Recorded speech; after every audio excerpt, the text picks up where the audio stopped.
नमस्कार, आपण पाहत आहात जी न्यूज. धुळे जिल्ह्यातून एक धक्कादायक घटना समोर आली आहे. लग्नपत्रिकेतील नाव आणि जुन्या वादातून सुरू झालेल्या भांडणाने हळदीच्या कार्यक्रमातच रक्तरंजित वळण घेतलं. या घटनेत तिघांचा मृत्यू झाला असून 3 जण गंभीर जखमी झाले आहेत. नेमकं काय घडलं पाहूया हा सविस्तर रिपोर्ट. ही धक्कादायक घटना पिंपळनेर येथील नीलकंठनगर परिसरात घडली.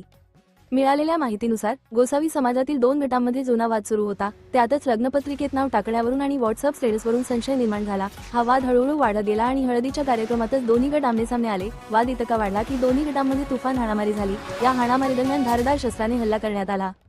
या हल्ल्यात देवेंद्र ज्ञानेश्वर पवार वय 35, सुरेश मोजगीर गोसावी वय 55, साहिल सुरेश गोसावी वय 22 यांचा दुर्दैवी मृत्यू झाला, तर 3 जण गंभीर जखमी झाले असून त्यांच्यावर रुग्णालयात उपचार सुरू आहेत. या घटनेनंतर परिसरात एकच खळबळ उडाली. पोलिसांनी तात्काळ घटनास्थळी धाव घेतली आणि तपास सुरू केला. या प्रकरणी पोलिसांनी तिघांना अटक केली असून पुढील तपास सुरू आहे. या घटनेमुळे संपूर्ण महाराष्ट्र राज्यात खळबळ उडाली असून परिसरात भीतीचे वातावरण निर्माण झाले आहे. जुन्या वादातून आणि छोट्या कारणावरून एवढी मोठी घटना घडल्याने नागरिकांमध्ये चिंता व्यक्त केली जात आहे. या प्रकरणातील पुढील अपडेटसाठी आमच्या चॅनलसोबत जोडलेले रहा. धन्यवाद.